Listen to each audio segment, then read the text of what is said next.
Next chapter है अपना phenol.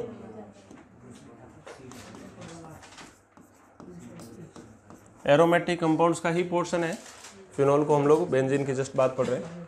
Phenol क्या होता है बताओ? बेंजीन और इसके ऊपर OH, इस कंपाउंड को बोलते हैं हम लोग फिनॉल। फिनॉल को हम लोग किस नाम से जानते हैं? कार्बोलिक एसिड भी कहते हैं इसको। This compound is also known as carbolic acid. इसकी प्रॉपर्टीज के बारे में अगर बात करें तो फिनॉल एक कलरलेस क्रिस्टलाइन सॉलिड होता है रूम टेम्परेचर के ऊपर, जो एयर की प्रेजेंस में या एयर के एक्सपोजर में पिंक कलर में कन्वर्ट हो जाता है। जनरली ये कैसा होता है? कलरलेस होता है। इसका मेल्टिंग पॉइंट होता है 43 डिग्री सेल्सियस और इसका बॉइलिंग पॉइंट होता है 182 डिग्री सेल्सियस। फिनॉल जो होता है इसके पास में डिसइंफेक्टेंट प्रॉपर्टीज़ होती है, एंटीसेप्टिक प्रॉपर्टीज़ होती है, इसलिए ये खूब सारे प्रकार के जो दवाइयाँ वगैरह, मेडिसिन, ड्रग्स वगैरह, डाइज, पॉलीमर्स जैसे बेकेलाइट वगैरह, इन सबको बनाने के लिए यूज़ किया जाता है। इससे एक बहुत इंपॉर्टेंट कंपाउंड बनता है जिसको हम लोग बोलते हैं सैलिसिलिक एसिड। और सैलिसिलिक एसिड मेजोरिटी दवाइयों के अंदर यूज़ किया जाता है। जैसे आपने एस्पिरिन सुना होगा, सबसे कॉमन इसका एग्जांपल होता है एस्पिरिन, जो फिनॉल से डिराइव्ड कंपाउंड है। और एस्पिरिन क्या होता है? पेन किलर होता है।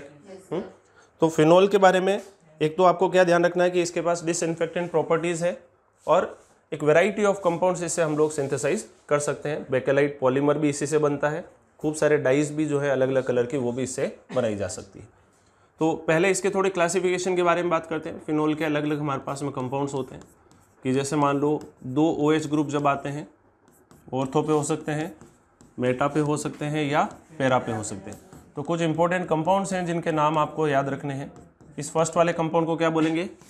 This compound is known as catechol, this is known as resorcinol और इसको बोलते हैं हम लोग हाइड्रोक्विनॉल। हाइड्रोक्विनॉल या नॉर्मल क्विनॉल भी कह सकते हैं इसको। इसके अलावा हमारे पास में 1-2 कंपाउंड्स और हैं, जैसे OH और CH3 आ गया, तो ये आपका ऑर्थोक्रिसॉल कहलाता है। ठीक है ना? इसी तरीके से अगर आपके पास में एक OH और एक COH आता है तो this compound is known as salicylic acid. और अगर यहाँ पर CHO ग्रुप आ जाए तो यहाँ CHO आएगा तो दिस इज नोन एज सैलिसल्डिहाइड। ये कंपाउंड्स हमारे यहाँ पर देखने को मिलने वाले। ठीक है? और बाकी जो भी IUPAC नेम के जो भी ट्रेंड्स वगैरह हैं वो सब हम लोग नोमेनक्लेचर में डिटेल में सीख चुके हैं। तो अभी हम लोग इसके मेथड ऑफ प्रिपरेशन से स्टार्ट कर रहे हैं।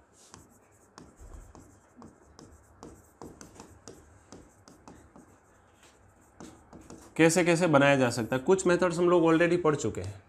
बताओ जरा, क्या आप सोडा लाइम के साथ डीकार्बोक्सिलेशन कर सकते हो? बोलो। सोडा लाइम उसके साथ में हीट, डीकार्बोक्सिलेशन। कोई भी कार्बोक्सिलिक एसिड, मान लो आपने सैलिसिलिक एसिड ही ले लिया, तो इसको आप NaOH और CO के साथ में हीट करोगे तो COH ग्रुप जो है वो बाहर आ जाएगा और पीछे बचेगा OH, फिनॉल। सिंपल सा प्रोसेस। दूसरा प्रोसेस बेंजीन से भी बनाया जा सकता है। बेंजीन की रिएक्शन आप FeSO4 in presence of H2O2, ये जो कंपाउंड है इसको बोलते हैं, इसका combination this is known as Fenton's reagent. क्या कहलाता है ये? फेंटोन्स रिएजेंट। FeSO4 प्लस H2O2 का जो कॉम्बिनेशन है ये भी किसका फॉर्मेशन करेगा? फिनॉल का फॉर्मेशन करेगा। याद रखनी है रिएक्शन। तीसरा हमारे पास में जब आप बेंजीन को ओलियम के साथ ट्रीट कर देते हो, what is oleum? Concentrated H2SO4 plus fuming SO3। क्या?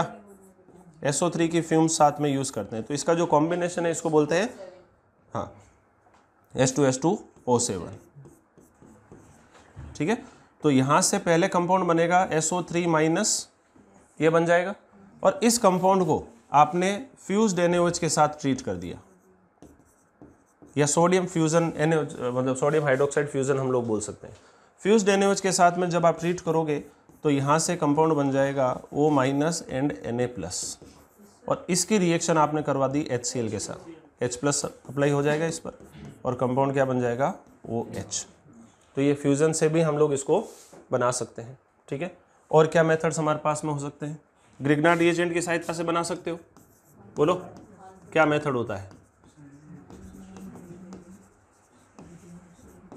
ग्रिग्नार्ड रिएजेंट, आपने कोई भी मान लो जैसे क्लोरोबेंजीन ले लिया, इसकी रिएक्शन आपने Mg in presence of dry ether करवाई, तो यहाँ से बनेगा फिनाइल मैग्नीशियम क्लोराइड, ये बना। और इसकी रिएक्शन आपने मान लो H2O के साथ करा दी, तो ये यहाँ से नेगेटिव चार्ज यहाँ से H प्लस को एब्स्ट्रैक्ट कर लेगा। Acidic hydrogen acid base reaction होती है और कंपाउंड, सॉरी ये है ना, ये तो बेंजीन बन गया। अगर H2O के साथ डायरेक्ट ट्रीट कर दोगे तो बेंजीन बन जाएगा। लेकिन दूसरा मेथड क्या है कि आप O2 गैस के साथ रिएक्शन कराओ फॉलोड बाई H3O+। किसी भी प्रकार का अल्कोहल जो है वो O2 के साथ रिएक्शन कराने पर बन सकता है। तो यहाँ से कंपाउंड क्या बन जाएगा, ये OH। और मान लो अगर हम लोग इसकी reaction CO2 followed by H3O+ करवाते तो किसी भी प्रकार का कार्बोक्सिलिक एसिड भी यहाँ से बनाया जा सकता है। तो हमारे लिए ये मेथड इंपॉर्टेंट है। फिनोल जो है ग्रिग्नार्ड रिएजेंट की रिएक्शन करवानी है O2 फॉलोड बाई H3O+, तो इससे फिनोल बनेगा। ठीक, और क्या मेथड हो सकता है, आप बेंजीन डाइएज़ोनियम क्लोराइड को भी यूज़ कर सकते हो। बेंजीन डाइएज़ोनियम क्लोराइड जो स्टेबल होता है आपका स्टेबल 8025 डिग्री सेल्सियस, इसका डीएमिनेशन रिएक्शन, बेंजीन बनाने का तरीका याद है आपको। डीएमिनेशन अगर करवाना हो तो क्या करोगे, ETOH या H3PO2 के साथ में ट्रीट करते हो तो ये N2 हट जाता था और बेंजीन बन जाता था, N2 हट जाता था पूरा। और अगर आपको इसमें OH लाना है तो आप H2O के साथ ट्रीट कर दो, कॉपर की प्रेजेंस में हीट कर दो, तो यहाँ से कंपाउंड क्या बन जाएगा, फिनोल।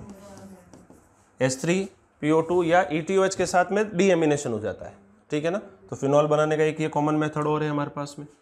इसके अलावा हमारे पास में एक इम्पोर्टेंट प्रोसेस है, that is known as Dow's process.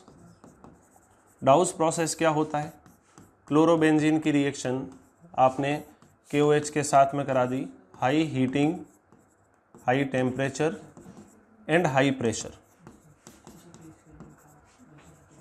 तो यहाँ से पहले कंपाउंड हमारा बनेगा O- एंड K+, ठीक है, पोटेशियम फिनॉक्साइड बन गया। और इसकी रिएक्शन आपने करवा दी HCl के साथ, तो यहाँ से कंपाउंड क्या बन गया, OH, फिनॉल बन जाएगा। ये कॉमन मेथड्स हैं। एक लास्ट सबसे इंपॉर्टेंट मेथड होता है, that is known as cumene hydroperoxide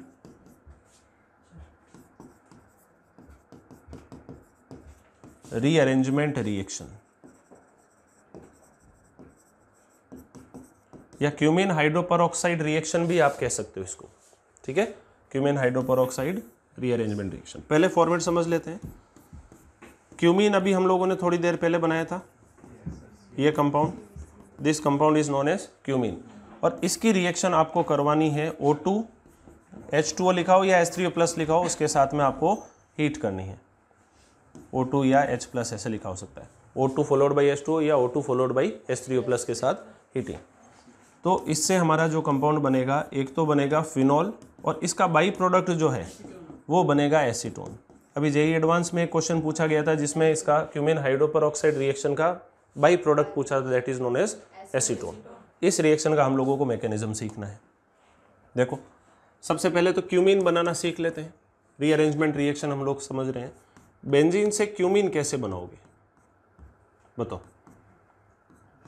मान लो हमने कंपाउंड ले लिया CH3 CH double bond CH2, इसकी रिएक्शन आपने करा दी HCl in presence of anhydrous AlCl3, तो यहाँ से जो कंपाउंड बनेगा that is cumene CH3 CH and CH3, ये बन जाएगा। और इसकी रिएक्शन जैसे ही आप O2 के साथ में करवाओगे तो यहाँ से क्यूमीन हाइड्रोपरऑक्साइड का फॉर्मेशन होता है। व्हाट इज क्यूमीन हाइड्रोपरऑक्साइड, यहाँ पर ऑक्सी लिंकेज जनरेट हो जाएगा इस तरीके से, ये कहलाएगा, this is compound is known as cumene hydroperoxide. ये कंपाउंड हमारा था क्यूमीन।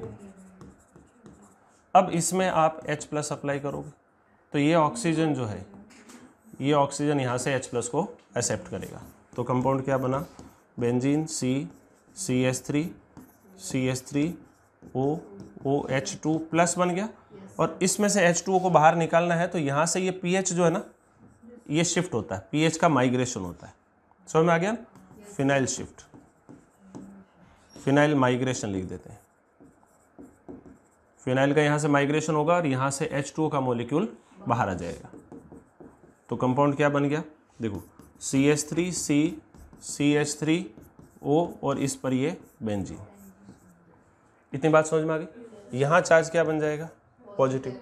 इस पॉजिटिव चार्ज के ऊपर H2O का अटैक होगा और उसमें से एक, तो पहले देखो कंपाउंड क्या बनेगा, CH3 CH3OH2 प्लस बनेगा और ये O और इसके ऊपर ये बेंजीन। अब यहाँ से एक H प्लस बाहर आएगा जो ये ऑक्सीजन एक्सेप्ट कर लेगा। तो कंपाउंड क्या बना, CH3C CH3 और ये बन गया OH और ये OH, मतलब ये प्रोटॉन ट्रांसफर हो गया यहाँ से, ये कंपाउंड बन गया। और अब इसका लॉन पेयर जो है वो इधर आएगा और इसको यहाँ से लीव करवा देगा और इसमें से एक H प्लस बाहर भी आ जाएगा। तो फाइनल प्रोडक्ट्स क्या बन गए, CH3C double bond O CH3, एक तो बन गया एसीटोन और साथ में हमारा बन जाएगा फिनॉल। आगे बात समझ में। तो मेथड ऑफ प्रिपरेशन सिंपल है, क्यूमेन हाइड्रोपेरोक्साइड रिएक्शन का रीअरेंजमेंट आपको अच्छे से याद रखना है। समझ में आ गया। इसमें जो RDS है वो रीअरेंजमेंट वाला प्रोसेस है, यहाँ से ये जब ग्रुप इधर माइग्रेट करता है, दिस इज द RDS। अब बात करते हैं हम लोग इसके केमिकल रिएक्शंस की। फिनॉल की केमिकल रिएक्शंस बहुत इंपॉर्टेंट है, जेई में मोस्ट प्रोबेबली चांसेस होते हैं इसके क्वेश्चन के आने के। सबसे पहली बात करते हैं कि फिनॉल जो होता है वो एसिडिक नेचर का होता है। कैसे नेचर का है, एल्कोहल से ज़्यादा एसिडिक है, किसी भी एल्कोहल से ज़्यादा एसिडिक है। इसकी जो pK वैल्यू है वो अप्रॉक्सीमेट होती है 10, जबकि एल्कोहल की pK वैल्यू जो है वो 15.7 से ज़्यादा ही होती है, ग्रेटर देन 15.7। ROH की pK वैल्यू जो है हमेशा उल्टा लिख दिया क्या, पहले सही लिखा था। एल्कोहल की pK वैल्यू हमेशा 15.7 से ज़्यादा होती है। 15.7 बेसिकली H2O की pK वैल्यू, इसमें एक्सेप्शन होता है, मिथेनॉल 15.5 पे होता है। Methanol is more acidic then water. बाकी कोई भी आप एल्कोहल लोगे हमेशा वो उसकी वैल्यू pK 15.7 से ज़्यादा है, मतलब जो कोई भी एल्कोहल है वो फिनॉल से कम एसिडिक होता है, ठीक है। और अगर यहाँ पे 3 NO2 ग्रुप लगाते हैं जिसको हम लोग पिक्रिक एसिड बोलते हैं, उसकी तो वैल्यू 0.72 पे चली जाती है, कार्बोक्सिलिक एसिड से भी स्ट्रॉन्ग एसिड हो जाता है। तो पहली चीज़ समझ में आ रही। दूसरी बात कि फिनॉल जब H प्लस को रिलीज कर देगा तो यहाँ से कंपाउंड क्या बन जाएगा, phenoxide ion. This compound is known as phenoxide ion. और ये आपका ऑर्थो पैरा डायरेक्टर होगा, हाईली एक्टिवेटेड रिंग होती है। कैसे बनी, NaOH के साथ में रिएक्शन कराई, this is acid base reaction, simple सा प्रोसेस है। ये O- और Na+ बना देगा, that is known as sodium phenoxide. इतना क्लियर। दूसरे टाइप की रिएक्शन कि भाई फिनॉल के अंदर एसिडिक हाइड्रोजन की प्रेजेंस है, इसका पता कैसे लगा, तो आप इसकी सोडियम मेटल टेस्ट करवा दो, सोडियम के साथ ट्रीट कर दोगे तो ये क्या करेगा, compound having acidic hydrogens will release H2 gas. क्यों, ये हाफ मोल H2 गैस को क्या करेगा, रिलीज कर देगा। तो half mole H2 gas release होने का मतलब ही है कि इसके पास एक एसिडिक हाइड्रोजन की प्रेजेंस है। तीसरे टाइप की जो रिएक्शन है वो कौन सी होगी, जैसे सोडियम बाइकार्बोनेट टेस्ट, सबसे important NaHCO3 test. Sodium bicarbonate test की अगर हम लोग बात करें तो फिनॉल जो है वो NaHCO3 टेस्ट क्या करता है, नेगेटिव शो करता है, कोई रिएक्शन नहीं करता है। सोडियम बाइकार्बोनेट टेस्ट है क्या, वो सारे कंपाउंड्स जो कार्बोनिक एसिड से स्ट्रॉन्ग एसिड हो वो हमेशा पॉजिटिव सोडियम बाइकार्बोनेट टेस्ट देते हैं और CO2 गैस लिबरेट करवाते हैं। तो अगर CO2 गैस लिबरेट होती है इसका मतलब पॉजिटिव टेस्ट आया। या अल्टरनेटिवली हम लोग बोल सकते हैं कि जिस कंपाउंड की pK वैल्यू 6.4 से कम हो, कार्बोनिक एसिड की pK वैल्यू कितनी होती है 6.4, उससे कम pK वैल्यू जिसकी भी होगी वो हमेशा सोडियम बाइकार्बोनेट टेस्ट क्या करेगा, पॉजिटिव शो करेगा। तो फिनॉल ये टेस्ट शो करता नहीं क्योंकि इसकी pK वैल्यू 10 थी, है ना। या इसका रिएक्शन का कंसेप्ट क्या है कि स्ट्रॉन्ग एसिड जो है वो वीक एसिड के सॉल्ट में से उसको डिस्प्लेस कर देता है, इसका रिवर्स जो है वो पॉसिबल नहीं होता है, ठीक। अब नाइट्रोफिनॉल्स की अगर हम लोग बात करें तो जैसे मान लो यहाँ पर NO2 आ गया तो ये सोडियम बाइकार्बोनेट टेस्ट ये भी क्या करेगा, नेगेटिव शो करेगा। इनफैक्ट ऑर्थो वाला भी ये टेस्ट क्या करता है, नेगेटिव शो करता है, ऑर्थो नाइट्रो, इसमें भी नेगेटिव की इसकी pK वैल्यू लगभग 7.2 के आसपास होती है। लेकिन एक्सेप्शनल डाटा क्या है कि देखो ऑर्थो नाइट्रोफिनॉल और पैरा नाइट्रोफिनॉल के अंदर अगर कंपैरिजन करें तो ज़्यादा एसिडिक कौन होता है, para nitrophenol is more acidic than orthonitro, कारण कि इसमें एच बॉन्डिंग की वजह से हाइड्रोजन ट्रैप्ड है। तो ये टेस्ट जो है ये पॉजिटिव आएगा, ठीक है, पॉजिटिव टेस्ट आएगा। इसके अलावा डाई नाइट्रोफिनॉल्स हो गए, मान लो जैसे OH, NO2 एंड NO2, ये कंपाउंड भी टेस्ट क्या करेगा, पॉजिटिव शो करेगा। पिक्रिक एसिड ये तो करेगा ही, क्योंकि इसकी पीके वैल्यू जो है वो कितनी होती है 0.72, हाईली एसिडिक नेचर का है। ये भी सोडियम बाइकार्बोनेट टेस्ट क्या करेगा, पॉजिटिव, और जहाँ जहाँ पॉजिटिव आएगा वहाँ CO2 गैस लिबरेट होगी। तो मान लो जैसे कोई कार्बोक्सिलिक है, सोडियम बाइकार्बोनेट टेस्ट को भी समझ लो, कोई कार्बोक्सिलिक एसिड है, इसकी रिएक्शन जब आप NaHCO3 के साथ में करवाते हो तो यहाँ से कंपाउंड बनेगा RC double bond O minus and Na+, और साथ में बनेगा H2CO3। This is nothing but H2O plus CO2, तो CO2 गैस इसमें रिलीज हो रही। अब पीके वैल्यू इसकी कितनी है 6.4, इसकी पीके वैल्यू 6.4 है। कार्बोक्सिलिक एसिड इसकी पीके वैल्यू जो है वो लेस देन होगी आपकी किससे, 6.4 से कम ही होगी। तो ये आपका स्ट्रॉन्ग एसिड है और ये आपका क्या है, वीक एसिड। तो स्ट्रॉन्ग से वीक एसिड बनता है, वीक से स्ट्रॉन्ग नहीं बनता। तो अगर मान लो फिनोल में यहाँ पर अगर Na2CO3 बनता है तो Na2CO3 स्ट्रॉन्ग एसिड है फिनोल से, क्या सॉरी H2CO3 जो है वो स्ट्रॉन्ग एसिड है, तो वीक एसिड से स्ट्रॉन्ग एसिड का फॉर्मेशन पॉसिबल नहीं होता है। तो एक चीज़ तो ये खास ध्यान रखनी है कि कौन कौन से कंपाउंड्स हमारे पॉजिटिव सोडियम बाइकार्बोनेट टेस्ट देते हैं, ठीक। इसके बाद में हमारे पास में फिनोल के कुछ लैब टेस्ट भी आते हैं, लैब टेस्ट, इसके बारे में बात करते हैं। अब ये POC का पोर्शन है। देखो एल्कोहल के लैब टेस्ट के बारे में अगर हम लोग पर्टिकुलर बात करें तो कोई भी अगर आपके पास में एल्कोहल है तो इसको हम लोग सेरिक अमोनियम नाइट्रेट के साथ में ट्रीट करते हैं। तो पहला जो ग्रुप रिएजेंट होता है ना एल्कोहल का, एल्कोहल की पहचान करने के लिए हम लोग सेरिक अमोनियम नाइट्रेट का यूज़ करते हैं। तो सेरिक अमोनियम नाइट्रेट के साथ में ब्लड रेड कलर अगर मिल जाता है तो इसका मतलब वो एक एल्कोहल है। सेरिक अमोनियम नाइट्रेट क्या होता है, देखो ये रिएक्शन क्या होती है, मान लो ROH है, इसकी रिएक्शन हमने करा दी NH3 whole twice CeNO3 whole 6। This compound is known as ceric ammonium nitrate which is an yellow solution. क्या होता है ये, येलो कलर का एक solution. This NH3 whole twice CeNO3 whole 6। तो सेरिक अमोनियम नाइट्रेट टेस्ट बोलेंगे तो कोई भी अल्कोहल इसके साथ में जब रिएक्शन करेगा तो यहाँ से कंपाउंड बनेगा ROH whole twice CeNO3 whole 6। इस टाइप से एक कंपाउंड बना देगा, है ना, एल्कोक्सी सीरियम इसको बोलते हैं। तो इस कंपाउंड का जो है वो ब्लड रेड कलर मिलता है हम लोगों को। अब ये फिनोल के साथ में भी टेस्ट आता है, फिनोल में थोड़ा सा ग्रीनिश ब्राउन कलर का टाइप का टेस्ट वो कलर आ जाता है इसमें, अदरवाइज बाकी ब्लड रेड कलर इसमें मिल जाता है। तो ये ग्रुप रिएजेंट है, ध्यान रखना है एल्कोहल का, that is ceric ammonium nitrate test. तो अगर कोई compound ceric ammonium nitrate test positive दे रहा है दैट मीन्स वो एक पोटेंशियल एल्कोहल है। फिर हम लोग पता करते हैं कि भाई वो एल्कोहल हमारा एलिफेटिक है या एरोमेटिक है। भाई दोनों में से कुछ भी तो हो सकता है, एलिफेटिक या एरोमेटिक में से। तो एलिफेटिक एल्कोहल्स के लिए टेस्ट होता है that is known as Lucas reagent test. अब वैसे ये सारी बातें आप लोग ऑलरेडी रिएक्शन मैकेनिज्म के दौरान पढ़ चुके हो।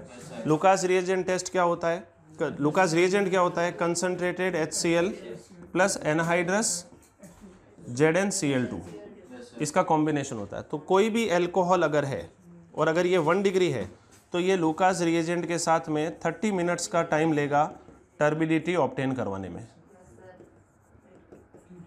30 मिनट्स में टर्बिडिटी आएगी, धुंधलापन आएगा इसमें, ठीक है, अविलता जिसको हम लोग बोलते हैं। 2 डिग्री एल्कोहल अगर है तो ये आपका लुकास रिएजेंट के साथ में 5 मिनट का समय लेगा टर्बिडिटी के लिए, और 3 डिग्री एल्कोहल जो है वो आपका लुकास रिएजेंट के साथ में इंस्टेंट टर्बिडिटी देता है, ठीक। इसके अलावा हमारे पास में एक बात और थी कि जो फिनोल होता है, फिनोल लुकास रिएजेंट के साथ में रिएक्शन नहीं करता, ये नेगेटिव टेस्ट आता है। तो इस बात को ध्यान रखना है। कारण क्या है कि लुकास रिएजेंट में कार्बोकेटाइन इंटरमीडिएट बनता है टेस्ट में, और फिनोल के साथ में ये OH जो है वो पार्शियल डबल बॉन्ड कैरेक्टर रख रहा है और बेंजीन पे पॉजिटिव चार्ज क्या हो जाएगा, अनस्टेबल। तो इसका लुकास रिएजेंट टेस्ट हमेशा ही क्या आता है, नेगेटिव। एक एक्सेप्शनल बात इसमें और क्या है कि भाई हमारे पास में कंपाउंड जो है अगर बेंजाइल एल्कोहल है, इसकी लुकास रिएजेंट के साथ में कराओगे रिएक्शन तो यहाँ से भी कंपाउंड क्या बन गया, CH2Cl ये कंपाउंड किसका बनता है, यहाँ पे RCl का फॉर्मेशन होता है, लेकिन इसमें भी आपकी इंस्टेंट टर्बिडिटी आती है। क्या, ऐसा क्यों? क्योंकि बेंजाइल कार्बोकेटाइन हाईली स्टेबल होता है, तो फिनोल ये टेस्ट नहीं देगा। इंस्टेंट टर्बिडिटी आने का मतलब 3 डिग्री भी हो सकता है या बेंजाइल अल्कोहल भी हो सकता है। तो अब हम लोग पर्टिकुलर फिनोल का टेस्ट कर रहे हैं। तो नेक्स्ट हमारे पास हमारा है टेस्ट फॉर इनोल या फिनोल। देखो इनोल या फिनोल का क्या मतलब है? इनोल का मतलब है C डबल बॉन्ड C और OH, डबल बॉन्ड पर OH की उपस्थिति। फिनोल में भी तो यही है, डबल बॉन्ड पर आपका क्या है, OH। तो इन दोनों ही प्रकार के कंपाउंड्स के लिए ये कॉमन टेस्ट है, जिसको बोलते हैं हम लोग न्यूट्रल FeCl3 टेस्ट। अभी देखो फिनोल कंफर्मेशन नहीं हुआ है कि फिनोल ही है, अभी हम लोग पता लगा रहे हैं कि फिनोल हो सकता है, ठीक है। तो न्यूट्रल FeCl3 टेस्ट कोई भी इनोल या फिनोल के साथ में जब आप करवाते हो, तो यहाँ से मान लो फिनोल है और इसके अंदर आपने न्यूट्रल FeCl3 डाल दिया, तो ये क्या करेगा, इसके साथ में कोऑर्डिनेशन कॉम्प्लेक्स का फॉर्मेशन करेगा। FePHO6 3- साथ में बनेगा 3HCl और साथ में बनेगा 3H+। ये जो कोऑर्डिनेशन कॉम्प्लेक्स है, this is a violet colour complex. ये आपकी जो स्क्रीन है इसी तरीके का कलर इसमें मिलता है, वॉयलेट कॉम्प्लेक्स मिलता है। तो अगर कोई कंपाउंड उसमें न्यूट्रल FeCl3 डालने पर वॉयलेट कलर का कॉम्प्लेक्स बन जाता है, इसका मतलब वो आपका इनोल या फिनोल है। अभी इसमें कंफर्मेशन नहीं हुआ कि कंपाउंड फिनोल ही है, क्या ये इनोल भी हो सकता था कोई दूसरा, ठीक है ना। तो ये एक आपका क्या है, ऑब्जर्वेशन टेस्ट है। अब कंफर्मेटरी टेस्ट हम लोगों को अलग से सीखना पड़ेगा, जिससे कंफर्म हो जाएगा कि कंपाउंड हमारा क्या है, फिनोल ही, क्योंकि वॉयलेट कलर जो है वो इसके साथ भी आ सकता है या इनोल के साथ में भी मिल सकता है। क्लियर? तो नेक्स्ट हमारा है कंफर्मेटरी टेस्ट फॉर फिनोल, उसको हम लोग बोलते हैं that is Liebermann nitroso test. Liebermann nitroso test, ये महत्वपूर्ण है। अच्छा, अभी जो अपन ने ये कॉम्प्लेक्स लिखा है, ये कॉम्प्लेक्स आपको याद रखना है, क्योंकि ये सीधा क्वेश्चन पूछा जाता है जेईई में। वॉयलेट कलर किस कॉम्प्लेक्स का आ रहा है, कोऑर्डिनेशन कॉम्प्लेक्स है। तो लिबरमैन नाइट्रोसो टेस्ट क्या होता है, ये कंफर्मेटरी टेस्ट है फॉर फिनोल।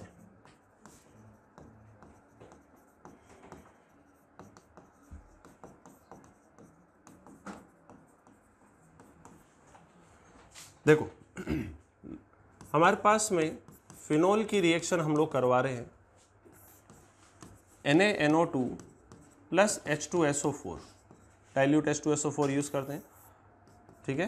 तो इससे हमारा कंपाउंड बनता है that is HNO2 nitrous acid, जो एक अनस्टेबल एसिड होता है, इन सिटू फॉर्मेशन होता है, ठीक है। तो जब आप फिनोल को नाइट्रस एसिड के साथ में ट्रीट कर देते हो, तो यहाँ से देखो हम लोग लास्ट क्लास में भी सीख चुके हैं कि HNO2 H+ एक्सेप्ट करके NO+ आयन बनाता है।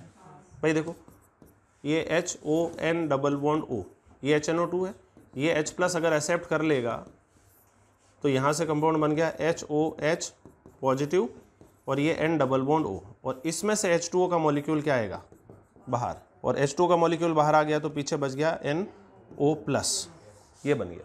तो ये एक तरह का इलेक्ट्रोफाइल है हमारा, ये बात समझ में आती है। तो HNO2 के साथ में देखो इलेक्ट्रोफिलिक सब्स्टिट्यूशन रिएक्शन अभी हम लोग पढ़ ही चुके। तो NO ग्रुप जो है वो क्या करता है, इसके पैरा लोकेशन पर जाकर इलेक्ट्रोफिलिक सब्स्टिट्यूशन रिएक्शन शो कर देता है। यहाँ से कंपाउंड क्या बन गया, पैरा नाइट्रोसोफिनोल बन गया।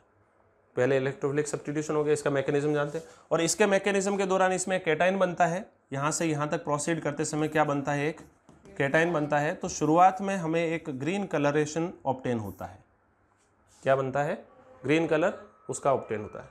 तो ध्यान से समझना, फिनोल में NaNO2 H2SO4 डालोगे, हीट करोगे तो शुरुआत में आपको ग्रीन कलरेशन ऑब्टेन होगा, ठीक। इस कंपाउंड के अंदर आपने थोड़ा सा फिनॉक्साइड आयन और मिला दिया, फॉलोड बाई H+ आपने हीटिंग कर दी। तो मुझे एक चीज़ बताओ, ये जो फिनॉक्साइड आयन है, देखो मैकेनिज्म में मैं आपको समझाता हूँ।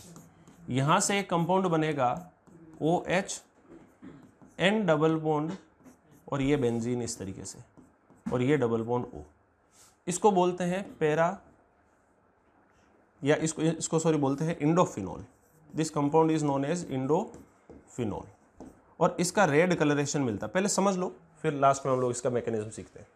और इसकी रिएक्शन जब आप NaOH के साथ में हीट कर देते हो तो NaOH OH माइनस यहाँ से H प्लस ले जाएगा, तो यहाँ से कंपाउंड क्या बन जाएगा, ये O माइनस और Na plus, N double bond, ये रिंग इस तरीके से, और ये डबल बॉन्ड O, इसको बोलेंगे इंडोफिनोलेट आयन, और ये आपका होता है ब्लू कलर का। अब ध्यान से समझना इस चीज को, ये कैसे बना ये समझो। ये तो एसिड बेस रिएक्शन हुई, यहाँ तो कोई दिक्कत ही नहीं। इसमें क्या हुआ कि ये जो फिनॉक्साइड आयन है आपके पास में O माइनस, ये O माइनस यहाँ से रेजोनेंस करेगा, तो ये बॉन्ड यहाँ से शिफ्ट होकर इस पे नेगेटिव चार्ज बनाएगा। तो देखो कंपाउंड क्या बन गया इसका, ये डबल बॉन्ड O और यहाँ चार्ज बन गया नेगेटिव। ये नेगेटिव जो है ना, ये इस नाइट्रोजन के ऊपर जाकर अटैक करता है, तो ये वाला बॉन्ड यहाँ से इधर शिफ्ट हो जाएगा। तो ये N डबल बॉन्ड सिस्टम तो बन ही गया, सॉरी पहले तो N सिंगल बॉन्ड O वाला सिस्टम बन गया। फिर इसमें से क्या देखो कंपाउंड क्या बना, मैं शॉर्ट तरीका आपको समझा रहा हूँ। ये OH, ये N और ये O माइनस, और ये यहाँ से रिंग इस तरीके से, यहाँ से एक H बाहर निकलेगा, और ये H प्लस तो हम लोग अलग से डाल ही रहे, तो ये OH बन ही गया। यहाँ से एक H बाहर निकल के इसको H2O के रूप में बाहर कर देगा, तो ये क्या बन गया, N double bond N system. आ गया ना समझ में? ये इस तरीके से रिएक्शन हो रही है, ये यहाँ से H2O के मॉलिक्यूल को बाहर कर देगा। तो ये शॉर्ट तरीका मैंने आपको समझा दिया है। मेन अपन को सीखने वाली बात क्या है वो मैं थोड़ा सा हाईलाइट कर देता हूँ यहाँ पर। देखो सबसे पहली चीज ये ग्रीन, दूसरा ये रेड, और तीसरा ब्लू। तीन कलर की सीक्वेंस ऑब्टेन हो रही है। शुरुआत में क्या हुआ कि हमारे पास में अननोन कंपाउंड था, हमने न्यूट्रल FeCl3 डाला। ये अगर वॉयलेट कलर का कॉम्प्लेक्स मिलता है तो इसका मतलब वो कंपाउंड इनोल या फिनोल में से कोई एक है। फिर हमने क्या करा, अननोन कंपाउंड के अंदर NaNO2 H2SO4 डाल के हीट कर दिया, तो हमें शुरुआत में कैटाइन बनने की वजह से एक ग्रीन कलरेशन ऑब्टेन होता है। फिर उसके बाद में हमने थोड़ा सा फिनॉक्साइड आयन और H प्लस मिला दिया उसके अंदर और हीट किया, तो हमें रेड कलरेशन ऑब्टेन हो जाता है। जो ग्रीन कलर मिला था वही कन्वर्ट हो रहा है किस में, रेड में। ठीक है, रेड कलर जो है वो एक न्यूट्रल कंपाउंड का है। देखो ग्रीन कलर किसका था, कैटाइन का। रेड कलर जो है वो एक न्यूट्रल कंपाउंड है आपका, और जो ब्लू कलर है वो आपका एनाइन है। तो आपको रेड कलर मिला और उसमें आपने NaOH डाल के हीट कर दिया, तो आपको इंडोफिनोलेट आयन का ब्लू कलर मिल जाएगा। तो कलर सीक्वेंस ऑब्टेन हो गई ग्रीन, रेड एंड ब्लू। तो अगर ऐसी कलर सीक्वेंस ऑब्टेन होती है तो ये चीज़ निश्चित है कि हमारा कंपाउंड क्या था, फिनोल। आगे बात समझो। इस पूरे टेस्ट को क्या बोलते हैं, लीबरमैन नाइट्रोसो टेस्ट। इसमें याद रखने वाली बातें कौन कौन सी है, ग्रीन कलर होता है कैटाइन का, रेड कलर होता है एनाइन का, सॉरी न्यूट्रल का, और ब्लू कलर होता है एनाइन का। आपसे इनका स्ट्रक्चर भी पूछा जा सकता है कि रेड कलर जो है लीबरमैन नाइट्रोसो टेस्ट में किस कंपाउंड का आता है, वो इंडोफिनोल का आता है, या ब्लू कलर है तो वो इंडोफिनोलेट आयन का है। आगे बात सुनिए। इस पूरी बात को याद रखने के लिए मैं आपको एक छोटी सी ट्रिक बता देता हूँ। कहाँ लिखें अपन इसको, येलो कलर से लिखते हैं। देखो यहाँ लिख दूं, लीबरमैन के साथ PHOL, इसको फुल पढ़ लोगे, लीबरमैन के साथ फुल नाची हेलन। हेलन पता है क्या तुम्हें, हेलन पता है, हेलन का नाम सुना कि नहीं सुना? शोले मूवी देखी, उसमें एक नचनिया थी वो महबूबा वाले गाने पर, पता है कि नहीं पता है ना? वो सलमान खान की माँ है, पता तुम्हें? है? ये नहीं पता, वो सौतेली माँ है सलमान खान की, ठीक है ना? हाँ, तो हेलन जो है वो जो नचनिया होती है उसका नाम हेलन, ठीक है? एक हेलेना अलग थी जो बिंदुसार की वाइफ थी, वो अलग थी चंद्रगुप्त मौर्य के टाइम की। ये हेलन अलग है ना, नचनिया वाली हेलन है। तो लीबरमैन के साथ फुल नाची हेलन, क्या देख के सीना गरीब का।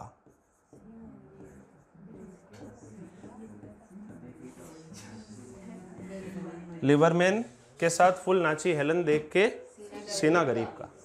ठीक है, अब इसको डिकोड कैसे करो। लिबरमैन नाइट्रोसो टेस्ट में फिनोल पर नाइट्रस एसिड डालने पर हरा, लाल और नीला रंग प्राप्त होता है। हरा रंग होता है केटाइन का, लाल होता है न्यूट्रल का, नीला होता है एनाइन का, और अगर ये हिंदी नहीं समझ में आती तो अंग्रेजी का जुगाड़ भी है, ग्रीन, रेड और ब्लू। आगे बात सुन, याद रख लोगे इसको। तो ये हो गया आपका लिबरमैन नाइट्रोसो टेस्ट। ठीक है, नेक्स्ट हम लोग रिएक्शन जो है वो पढ़ रहे हैं। अब कुछ देखो सिंपल सी रिएक्शन है कि मान लो आपने फिनोल को जिंक डस्ट के साथ में हीट कर दिया, क्या बनेगा बताओ? बेंजीन बन जाएगा। फिनोल की रिएक्शन H2Na के साथ में करा दोगे तो क्या बनेगा? साइक्लोहेक्सेनॉल बन जाएगा। बेंजीन का तो रिडक्शन होता ही है ना, साइक्लोहेक्सेनॉल बन जाएगा। अच्छा, फिनोल जो है ब्रोमीन वाटर टेस्ट पॉजिटिव देता है, ये तो पता ही ना। एक ब्रोमीन वाटर टेस्ट के बारे में भी एक लाइन लिख लेते हैं हम लोग, यहाँ पर नोट बना के लिख लेते हैं या इसके पीछे वाले पे लिख लेते हैं। Phenol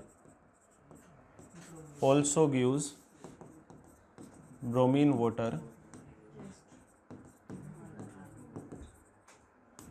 test positive. ट्राइब्रोमोफिनोल का फॉर्मेशन होता है इसमें, है ना। तो ये चीज भी आपको याद रखनी है। हाँ, साइक्लोहेक्सेनॉल बन गया। अब इसके अंदर देखो छोटी छोटी सी रिएक्शन है कि हम लोग फिनोल या एनिलीन की reaction Na2Cr2O7 H2SO4 and H2O के साथ में आपने हीट कर दिया, तो यहाँ से कंपाउंड क्या बनेगा? बेंजोक्विनोन। ये काम फिनोल में भी होगा और यही रिएक्शन सेम आपकी एनिलीन में भी होती है। आप Na2Cr2O7 लो चाहे K2Cr2O7 लो, एक ही बात है। मोस्टली प्रीफर्ड हमारा Na2Cr2O7। इसके अलावा हमारे पास में फिनोल का एक पर्टिकुलर ऑक्सीडेशन और होता है जिसको बोलते हैं K2S2O7 के साथ में आपको हीट करना है।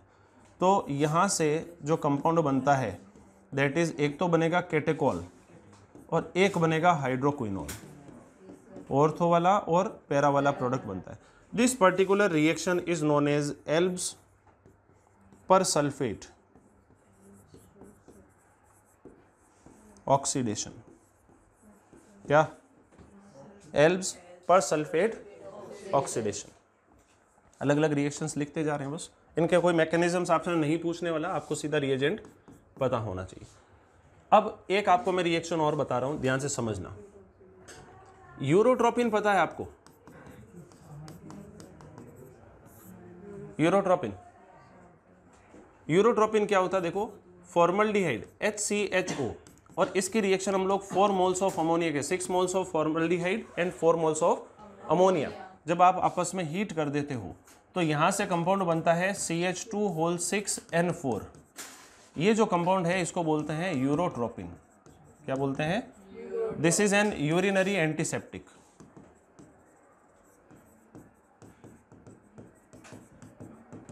यूरिनरी एंटीसेप्टिक ये होता है कंपाउंड। ठीक है, इसका स्ट्रक्चर जो है वो इस तरीके से होता है। ये 4 नाइट्रोजन CH2, या इसको ऐसे बना देते हैं।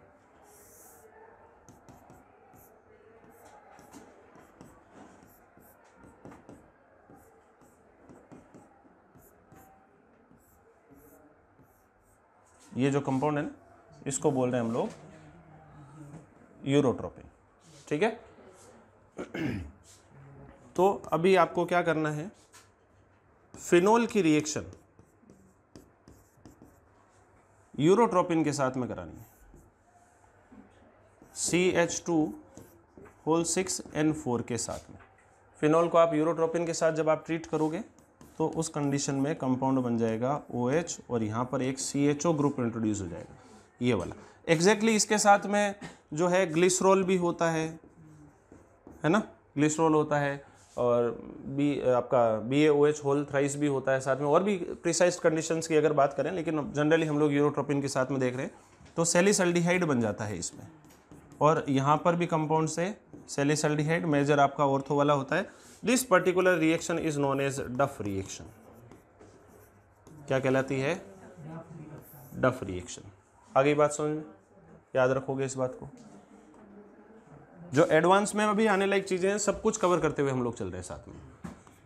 इसके अलावा फिनोल की रिएक्शन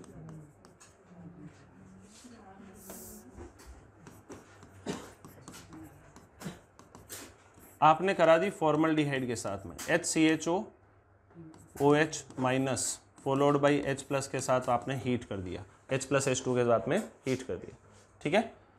तो OH माइनस क्या करेगा, यहाँ से H प्लस ले जाएगा, बोलो। तो पहले क्या बना देखो कंपाउंड, O माइनस। ये O माइनस जो है वो क्या करेगा बताओ, रेजोनेंस करेगा। ये बॉन्ड यहाँ से इधर शिफ्ट होगा, चार्ज क्या बना, नेगेटिव। और फॉर्मल्डिहाइड के साथ में ये क्या हुआ, इसमें गड़बड़ हो रही, कोई नहीं, अभी चल तो रहा है ना। हाँ, ये हो गया हमारा। तो ये O माइनस इस पर अटैक करेगा, तो ये क्या बन गया यहाँ से कंपाउंड बताओ, ये डबल बॉन्ड O और ये CO माइनस और H2, यहाँ से एक H बाहर निकलेगा, H प्लस हम लोग सप्लाई कर ही रहे, तो ये क्या बन गया OH। ये H यहाँ से बाहर निकल के इधर शिफ्ट होगा, O माइनस और H वापस आ जाएगा। तो देखो फाइनल कंपाउंड क्या बना, बेंजीन फिनोल पर एक तो बन गया CH2OH ऑर्थो पे, और इसके साथ में बन जाएगा पैरा पर। ये काम पैरा पर भी तो हो सकता है। ये शॉर्ट मैकेनिज्म मैंने आपको समझा दिया यहाँ पर, इसके ऊपर ज़्यादा दिमाग लगाने की जरूरत नहीं, अपन को तो सीधा याद रखना है। ये कंपाउंड HCHOOH माइनस के साथ में ट्रीट कर रहे हैं हम लोग, तो ये कंपाउंड बन गया। और इस कंपाउंड को यदि आपने HCHO के एक्सेस के साथ में ट्रीट कर दिया, HCHOOH माइनस या H प्लस के साथ एक्सेस में आपने हीट कर दिया, तो यहाँ से एक स्पेसिफिक टाइप का कंपाउंड बनता है, इस टाइप से देखो।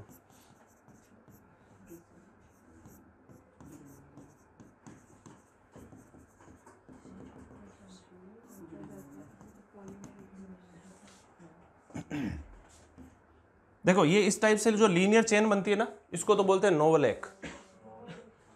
ये कंपाउंड एक पॉलीमर है, दैट इज नोन एज नोवलेक। समझ में आ रही है बात। और अगर ऐसा क्रॉस लिंक्ड पॉलीमर बन जाए तो this compound is known as Bakelite. जो हमने ये बात शुरुआत में ही कर ली थी कि फिनोल से बेकेलाइट का फॉर्मेशन होता है।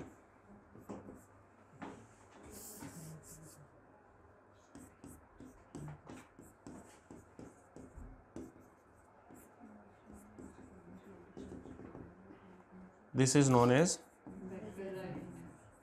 बहुत ही हार्ड पॉलीमर होता है ये, याद रख लोगे। This particular reaction is known as Lederer Manasse reaction. क्या क्या बोलेंगे इसको, लेड्रर मेनासे रिएक्शन। क्लियर हो गई बात। Kolbe Schmidt carboxylation, Kolbe Schmidt carboxylation simple सा प्रोसेस होता है कि हमारे पास में फिनोल होगा, इस फिनोल की रिएक्शन आप NaOH followed by CO2 followed by H3O plus आप हीटिंग कर रहे हो, ठीक है। तो यहाँ से जो कंपाउंड बनेगा, देखो इसको कोल्बे श्मिट रिएक्शन भी कह देते हैं हम लोग। यहाँ से कंपाउंड बनेगा COH, that is salicylic acid.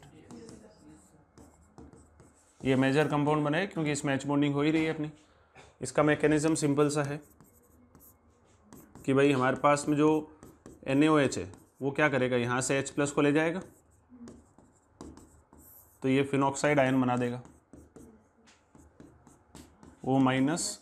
ये O माइनस रेजोनेंस करके यहाँ पे चार्ज क्या क्रिएट करेगा, नेगेटिव, जो CO2 के ऊपर अटैक करेगा इस तरीके से। तो कंपाउंड क्या बना, ये डबल बॉन्ड O, ये C double bond O and O minus. अब यहाँ से एक H बाहर आएगा, वो इसके ऊपर शिफ्ट हो गया यहाँ पर, तो कंपाउंड बन गया ये वापस एरोमेटाइजेशन,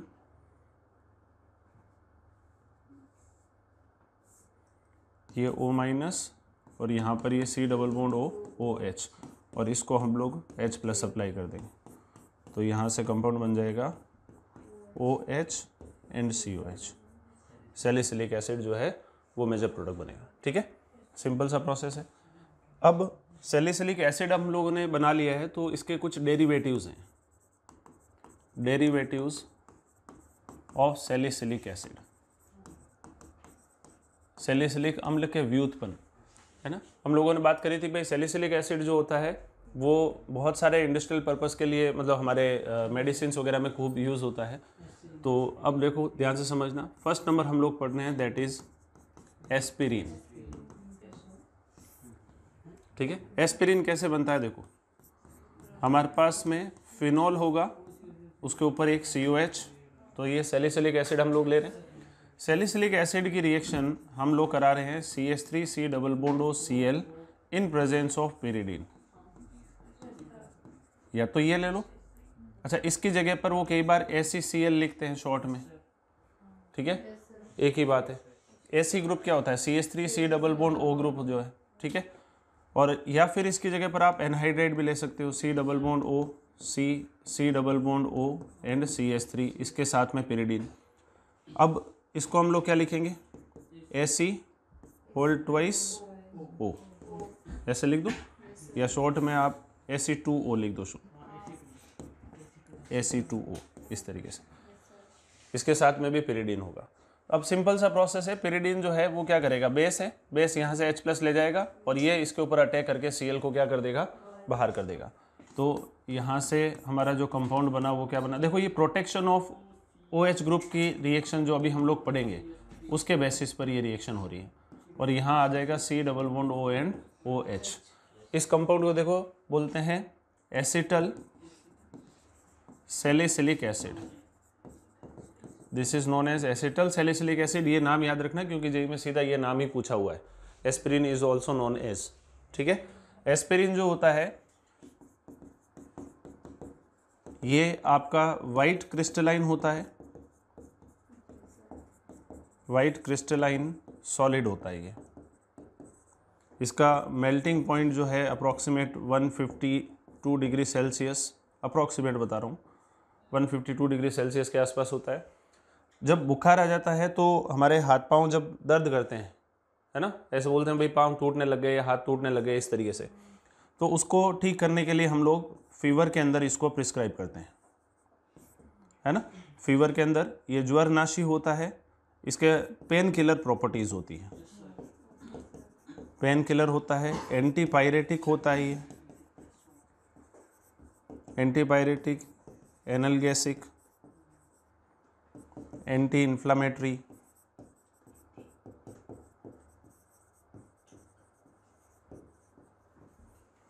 ठीक है। उसके अंदर इसको यूज़ करते हैं। सिंपल से शब्दों में अगर बात करें तो हिंदी शब्द इसके लिए हो गए, एक तो ज्वरनाशी और पीड़ाहारी, बुखार के अंदर, या दर्द निवारक हम लोग इसको सिंपल सा बोल सकते हैं। तो क्वेश्चन ये भी पूछा जाता है कि भाई इनमें से कौन सा कंपाउंड जो है वो it is used as pain killer या एंटीपायरेटिक प्रॉपर्टीज, इस तरीके से क्वेश्चन पूछा जाता है। पहला क्लियर है। दूसरा जो डेरिवेटिव है, अब सिंपल से कंसेप्ट है। देखो हमारे पास में सैलिसिलिक एसिड होगा COH, इसकी रिएक्शन आपने मिथेनॉल के साथ में करा दी मान लो, तो acid plus alcohol Fischer esterification reaction आप लोगों ने पढ़ रखी होगी। तो यहाँ से एक H और यहाँ से OH, H2O का मॉलिक्यूल बाहर आ जाएगा, तो यहाँ से कंपाउंड क्या बना, देखो ये benzene OH, C double bond O and OCH3, ये आ गया। इसको बोलेंगे methyl salicylate. This compound is known as methyl salicylate. और ये देखो एक तरह का एस्टर ही तो है ये, इसको बोलते हैं ऑयल ऑफ विंटर ग्रीन।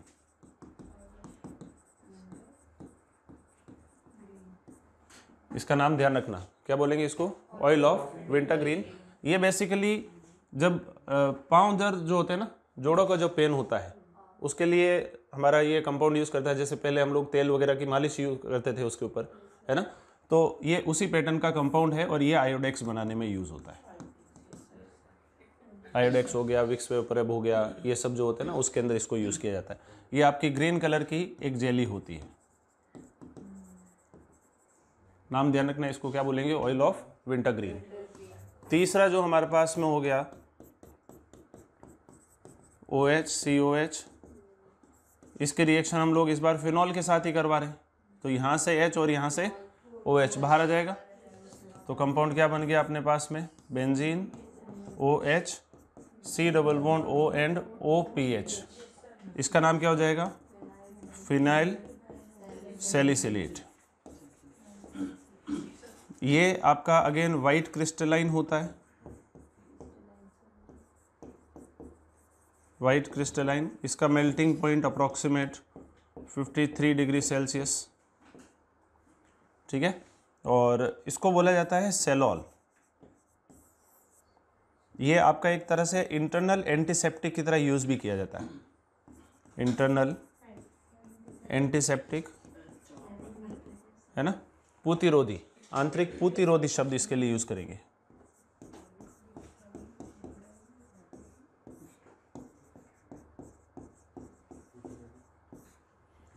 ये आपका टूथपेस्ट वैक्स वगैरह बनाने में भी यूज़ किया जाता है, वैक्स हो गया, टूथपेस्ट हो गया, इन सब में इसको यूज़ किया जाता है। इतना चीज़ क्लियर हो गई। तो ये कुछ डेरिवेटिव्स हैं आपके सैलिसिलिक एसिड के, और भी होते हैं खूब सारे, लेकिन हमारे लिए ये 2-3 जो है इम्पोर्टेंट है, ठीक। अब इसके बाद में जो हमारे लिए इम्पोर्टेंट रिएक्शंस आ रही हैं, दैट इज़ रीमेटिमेन रिएक्शन।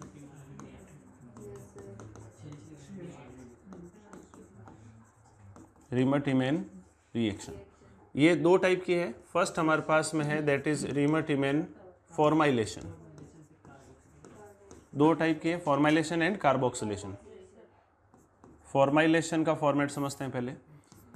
फॉर्मिलीकरण, आपके पास में फिनॉल है, इसकी रिएक्शन आपने CHCl3 उसके साथ में आपने KOH लिया, followed by H3O+ and heating, ये कॉम्बिनेशन। आप इस नेम रिएक्शन को सीधा याद रखें। यहाँ से कंपाउंड क्या बन जाएगा, सैलिसिलिक एसिड, सॉरी सैलिसल्डिहाइड।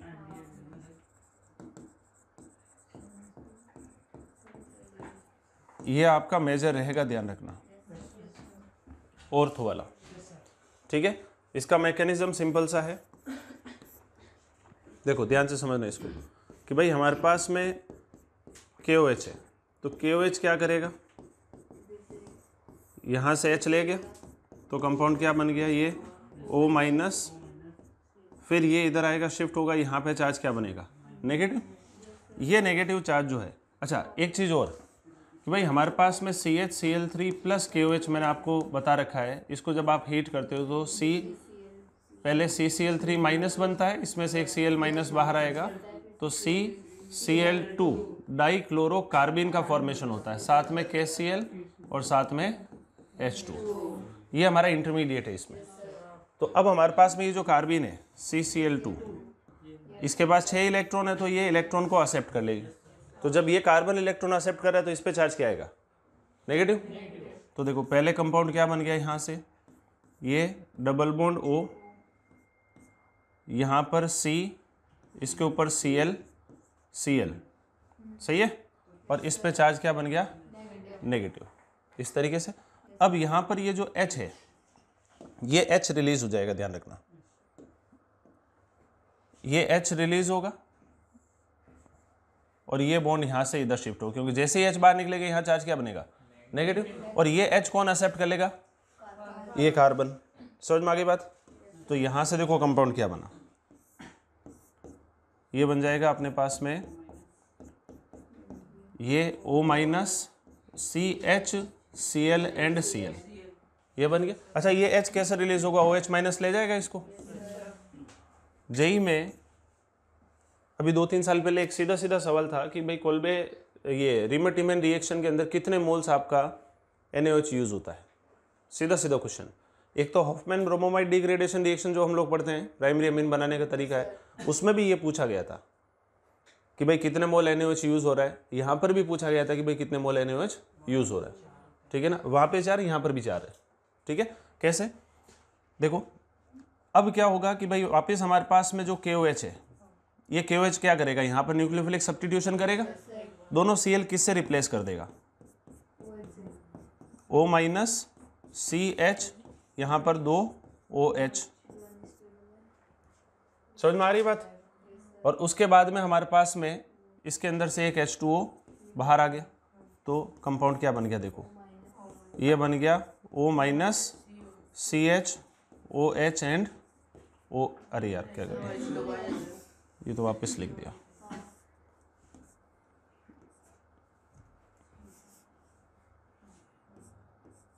यहाँ से H2O का मॉलिक्यूल बाहर निकला तो कंपाउंड बन गया अपने पास में O माइनस और ये C double bond O and H, और फिर इसको हम लोग H प्लस क्या कर देंगे, सप्लाई कर देंगे। तो यहाँ पर आ गया OH और यहाँ पर C डबल बॉन्ड OH। इस तरीके से ये मैकेनिज्म चलेगा। आगे बात समझ। नेक्स्ट इससे से रिलेटेड एक रिएक्शन और है जिसको हम लोग बोलते हैं रीमर-टीमेन कार्बोक्सिलेशन। इन दोनों ही रिएक्शंस का मैकेनिज्म ऑलमोस्ट सेम चलता है। इसके अंदर क्या होता है, देखो कि भाई हमारे पास में फिनॉल है, इसकी रिएक्शन हम लोग पहले CCl4 प्लस KOH ले लो, फॉलोड बाई H3O प्लस और हीटिंग। CCl4, वहाँ CHCl3 था, यहाँ पर CCl4 प्लस KOH है, तो यहाँ से भी क्या बनेगा कंपाउंड, सैलिसिलिक एसिड। तो सैलिसिलिक एसिड को बनाने का ये एक अल्टरनेट तरीका और है अपने पास में, ये मेजर रहेगा आपका। जितनी भी नेम रिएक्शंस हैं ये सारी आपको अच्छे से याद होनी चाहिए। इसका मैकेनिज्म कि भाई हमारे पास में OH माइनस जो है वो H प्लस ले जाएगा, यहाँ से कंपाउंड बन जाएगा फिनॉक्साइड आयन, ये नेगेटिव इधर आएगा, यहाँ शिफ्ट होके नेगेटिव चार्ज क्रिएट करेगा। फिर हमारे पास में CCl4 है, तो ये नेगेटिव इस पर अटैक करके एक Cl को क्या कर देगा, बाहर कर देगा। तो यहाँ से कंपाउंड बन गया डबल बॉन्ड O CCl3, यहाँ से एक H रिलीज हो गया, तो कंपाउंड क्या बन गया, ये वापस से O माइनस C और इसके ऊपर 3 Cl। इसको KOH के साथ ट्रीट करोगे तो फिर तीनों Cl रिप्लेस हो जाएंगे किससे, OH से। तो ये बन गया O minus C OH OH and OH, और इसमें से H2O का मॉलिक्यूल बाहर आएगा। तो ये O माइनस, डिटेल मैकेनिज्म हम लोग लिख रहे हैं, COH बन गया ये, और इसको हम लोग H प्लस सप्लाई कर देंगे। तो फाइनल प्रोडक्ट क्या बन गया अपना, OH एंड COH। ये सिंपल सा प्रोसेस है, मैकेनिज्म सिमिलर पैटर्न पे हैं दोनों, ठीक। अब एक हमने एबनॉर्मल रीमर-टीमेन रिएक्शन ऑलरेडी पढ़ चुके हैं हम लोग, उसको यहाँ पर लिख लेते हैं अलग से। एबनॉर्मल रीमर-टीमेन रिएक्शन बताओ कहाँ पढ़ी थी, कहाँ पढ़ी थी बताओ, अभी 2-4 दिन पहले ही पढ़ी थी।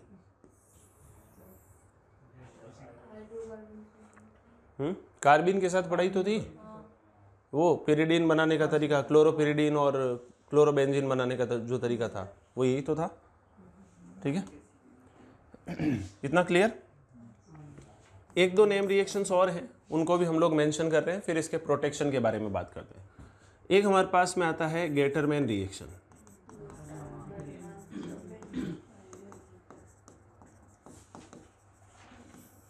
बेसिकली ये गेटरमैन फॉर्माइलेशन है, फॉर्मेलीकरण।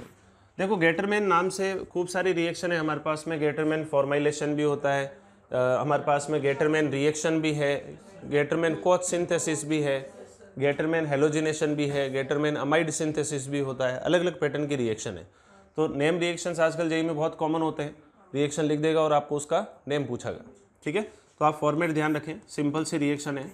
गेटरमैन फॉर्माइलेशन में क्या होता है, हमारे पास में फिनॉल हम लोग यूज़ कर रहे हैं, इसके reaction HCN plus HCl AlCl3 H plus, है ना, एनहाइड्रस AlCl3 हो सकता है, HCN HCl plus AlCl3 H plus, this reaction is known as Gattermann formylation. कोई जरूरी नहीं कि HCN यूज करें, हम लोग यहाँ पर ZnCN होल ट्वाइस भी यूज कर सकते हैं। HCN की जगह पे क्या लिख सकते हैं, ZnCN whole twice HCl AlCl3 H plus, है ना। उसके साथ में भी ट्रीट करोगे तब भी प्रोडक्ट यही बनने वाला है। ये दोनों ही रिएक्शंस गेटरमैन फॉर्माइलेशन कहलाती है और यहाँ से कंपाउंड बन जाएगा सैलिसल्डिहाइड।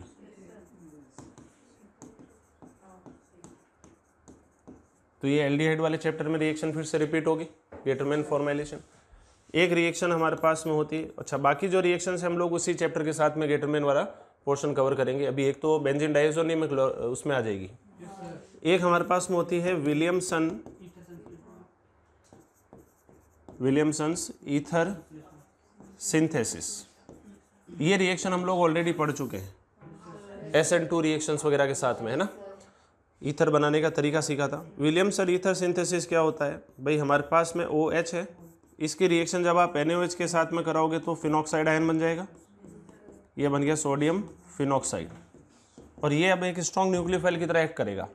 इसकी रिएक्शन हम लोग किसी RX के साथ में करा रहे हैं तो ये इस पर अटैक करके X को बाहर कर देगा। ये एक सिंपल SN2 रिएक्शन है। तो यहाँ से कंपाउंड क्या बन गया, ये O एंड R। अब यहाँ पर कंडीशन क्या थी कि RX जो है वो क्या नहीं होना चाहिए, एक तो 3 डिग्री या हमारे पास में एराइल हैलाइड टाइप का, विनाइल हैलाइड और ब्रिज हेड, क्योंकि इन सब में SN2 रिएक्शन होती नहीं है। इस चीज़ को आप अच्छे से ध्यान रखें। डिटेल्ड एग्जांपल्स हम लोग कर चुके हैं इसके ऊपर।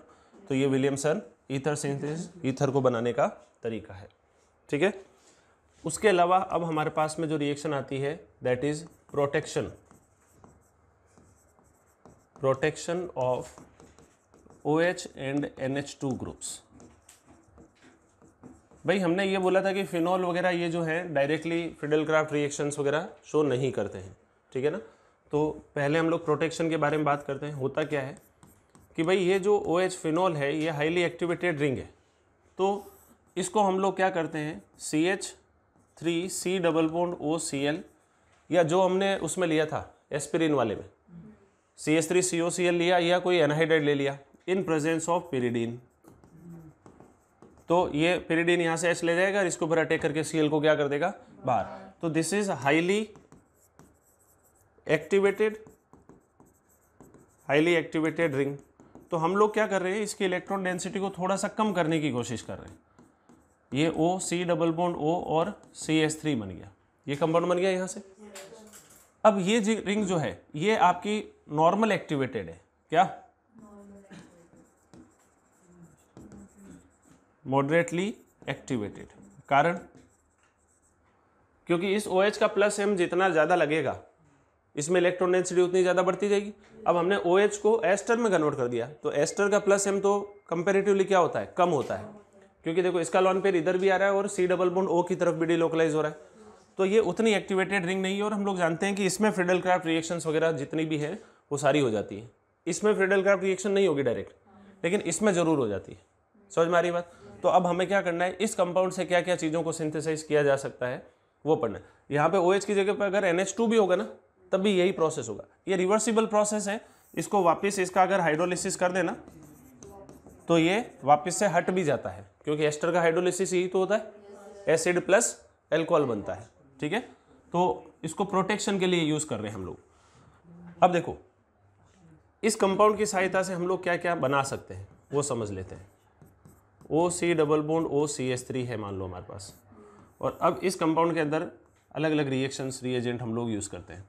मान लो कि आपने इसकी रिएक्शन Br2Fe के साथ में करा दी, बताओ क्या बनेगा। यहाँ पर OC डबल बॉन्ड OCH3, एक Br यहाँ पर पैरा पर, इसके साथ में ऑर्थो वाला प्रोडक्ट भी बनेगा OC double bond OCH3 and Br। Major कौन सा होता है, पैरा वाला प्रोडक्ट मेजर। हेलोजिनेशन करवा सकते हैं आप, इसका नाइट्रेशन भी करा सकते हो, concentrated H2SO4 and concentrated HNO3। तो यहाँ से कंपाउंड क्या बन जाएगा, OC डबल बॉन्ड OCH3 और यहाँ पर NO2 साथ में बनेगा ऑर्थो। अब मैं नाम लिख दे रहा हूँ, ठीक है ना।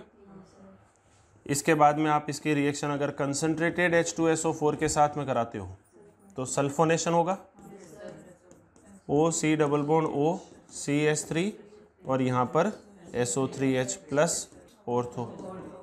मेजर हमेशा पैरा वाला बनेगा। अब ध्यान रखना कि यहाँ से आप इसका फ्रीडल-क्राफ्ट रिएक्शन भी करवा सकते हो। भाई हेलोजिनेशन हो गया, नाइट्रेशन हो गया, सल्फोनेशन हो गया, ठीक है ना। या अगर कोई दूसरा इलेक्ट्रोफाइल भी लेकर आना है तो वो भी हो जाएगा। मान लो आपने किसी R+ के साथ में रिएक्शन कराई, भाई एल्काइल कैटाइन भी तो ले सकते हैं हम लोग, तो एल्काइल कैटाइन लोगे तो R ग्रुप आ जाएगा इसके ऊपर। तो ये रिएक्शन कौन सी हो गई? फ्रीडल-क्राफ्ट रिएक्शन, एल्काइलेशन हो गया प्लस साथ में ऑर्थो। आप इसका एसाइलेशन भी करवा सकते हो डायरेक्ट। एसाइलेशन कैसे होगा? भाई आप इसमें एसाइलियम कैटाइन को यूज करो तो OC डबल बॉन्ड OCH3 और यहाँ पर आ गया C double bond O and R plus इसका ऑर्थो। क्यों? ये तो रिएक्शन सिंपल सी है। अब एक इंपॉर्टेंट रिएक्शन हमारे पास में हो रहा है कि आप अगर इस कंपाउंड को, इसी कंपाउंड को AlCl3H+ के साथ में हीट कर दो, एनहाइड्रस AlCl3H+ के साथ में हीट कर दिया आपने, तो ये रिएक्शन जो होती है इसको बोलते हैं फ्राइज रीअरेंजमेंट। क्या बोलेंगे? Fries rearrangement. और ये जो ग्रुप है ना यहाँ से, ये यहाँ से हट के इस लोकेशन पे और इसकी पैरा लोकेशन पर आकर अटैच हो जाएगा। तो यहाँ से जो प्रोडक्ट्स बनेंगे दैट इज OH और ये बनेगा C डबल बॉन्ड OCH3 और साथ में बनेगा इसका ऑर्थो वाला OH C double bond O and CH3। ये रिएक्शन हमारे लिए इंपॉर्टेंट है, दैट इज फ्राइज रीअरेंजमेंट। इसको समझते हैं कैसे हो रहा है ये।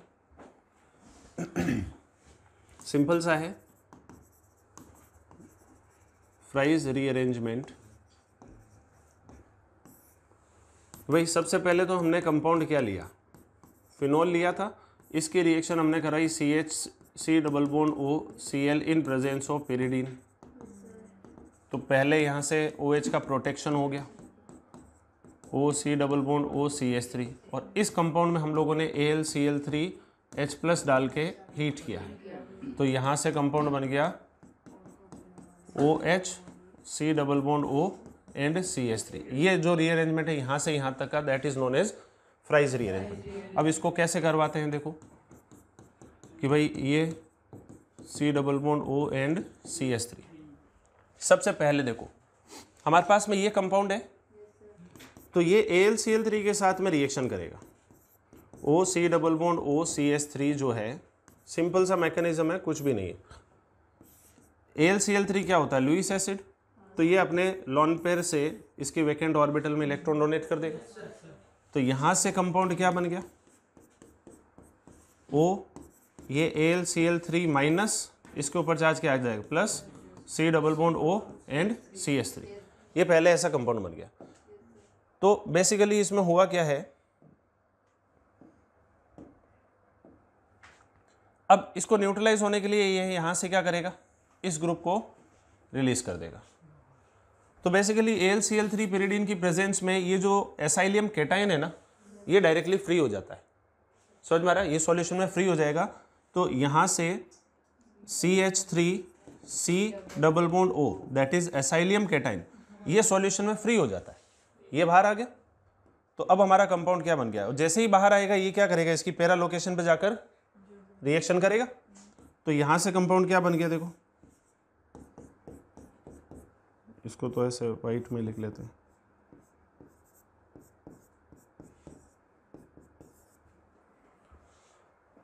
यहाँ से कंपाउंड बन गया AlCl3 माइनस और ये पैरा लोकेशन के ऊपर यहाँ पर C double bond O and CH3 और इसके अंदर जैसे ही आप H+ डालोगे तो इसका हाइड्रोलिसिस हो जाएगा एक तरह से और ये बन जाएगा वापस से OH। तो यहाँ पर आपको ध्यान क्या रखना है? In presence of pyridine AlCl3 the acylium cation gets free in the solution. Solution में फ्री हो जाता है और आगे चल के फ्रीडल-क्राफ्ट रिएक्शन कर लेता है। C डबल बॉन्ड OCH3 और साथ में इसका पैरा वाला प्रोडक्ट भी बनेगा OH C double bond O and CH3। Fries rearrangement clear हो गया सभी को? आसान है। अब इसके अलावा हमारे पास में कुछ रिएक्शंस और हैं, सिंपल सिंपल से रिएक्शंस है। Halogenation, halogenation reaction.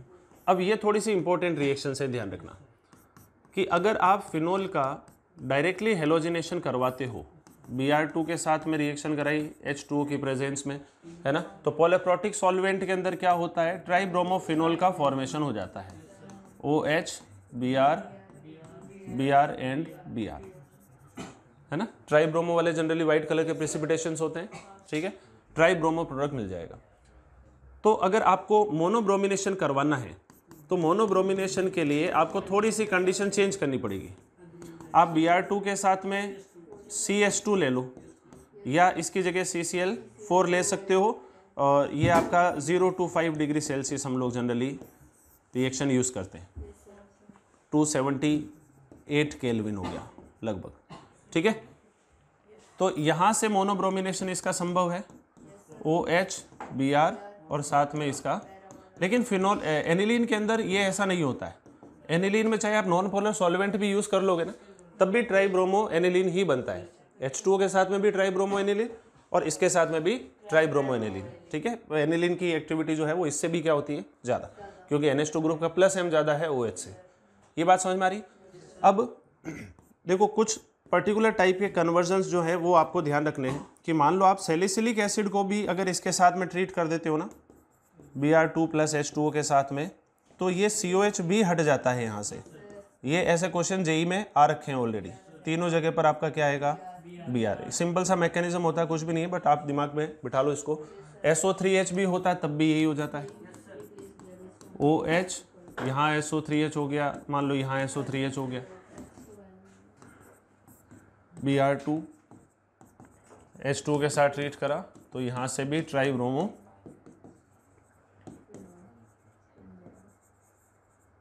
ये इस टाइप से कंपाउंड बन जाता है। Halogenation clear. अगर आपको मोनो हेलोजिनेशन करवाना है, मान लो आपको सिर्फ पैरा वाला प्रोडक्ट चाहिए या सिर्फ ऑर्थो वाला चाहिए, ऑर्थो वाला बनाना है मान लो फिनोल से, तो कैसे बनाओगे। हमारे पास इस कंपाउंड से हमें ऑर्थो ब्रोमोफिनोल जो है वो मेजर चाहिए, बताओ कैसे बनाओगे।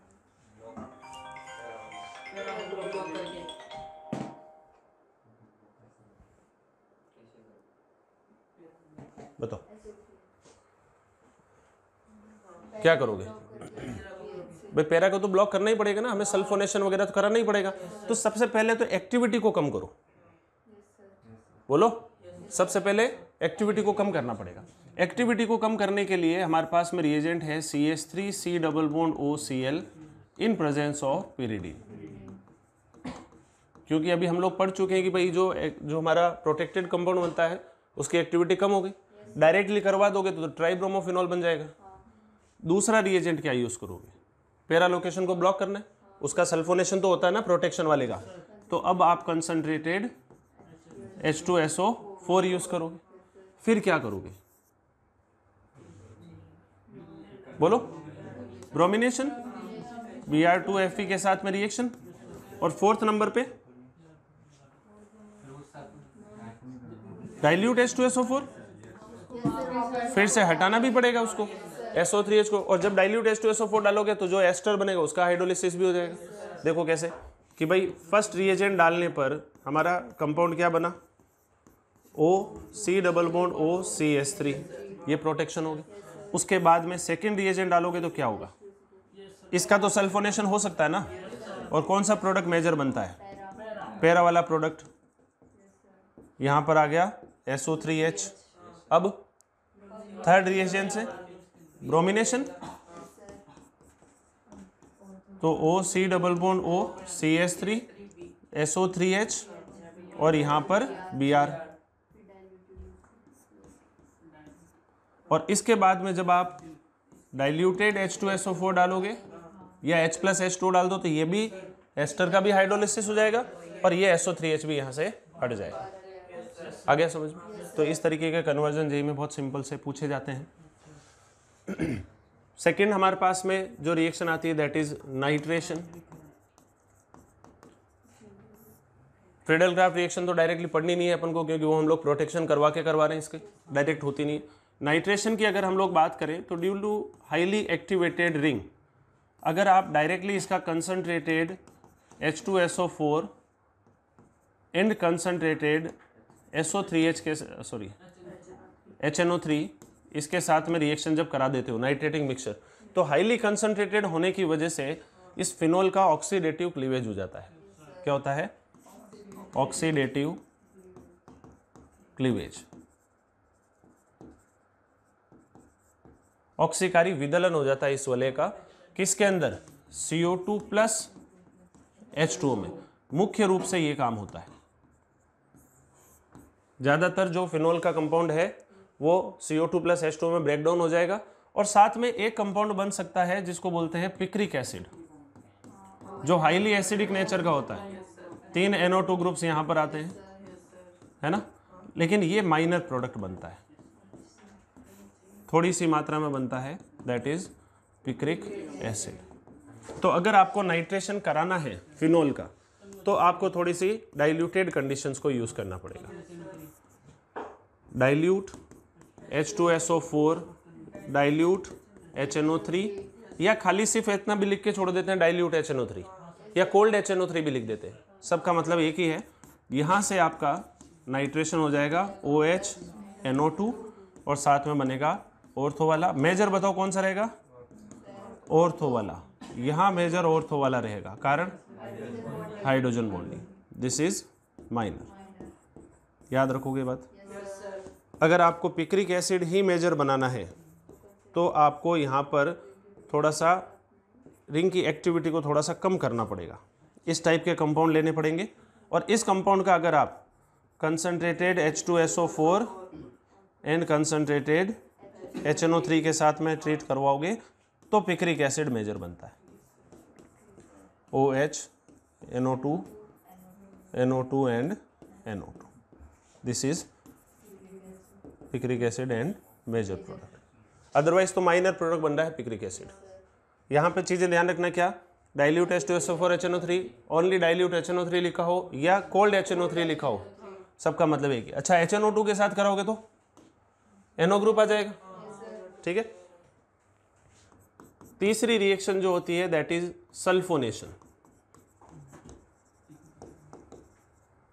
सल्फोनेशन की अगर बात करें तो यहाँ पर दो कंडीशंस है। फिनोल की रिएक्शन जब आप कंसनट्रेटेड H2SO4 के साथ में करवाते हो 825 डिग्री सेल्सियस, और एक बार आप रिएक्शन करा रहे हो concentrated H2SO4 800 degree Celsius, temperature conditions का अंतर है। तो इस वाले केस में तो ऑर्थो वाला प्रोडक्ट मेजर बनता है, this is major 825 degree Celsius, और यहां पर बनता है पैरा वाला प्रोडक्ट, ये मेजर बनेगा 800 डिग्री सेल्सियस। और ऐसा भी संभव है कि इसको अगर आप डायरेक्टली हीट भी कर देते हो ना तो ये कंपाउंड इसमें कन्वर्ट हो जाता है, इसको आइसोमराइजेशन बोलते हैं।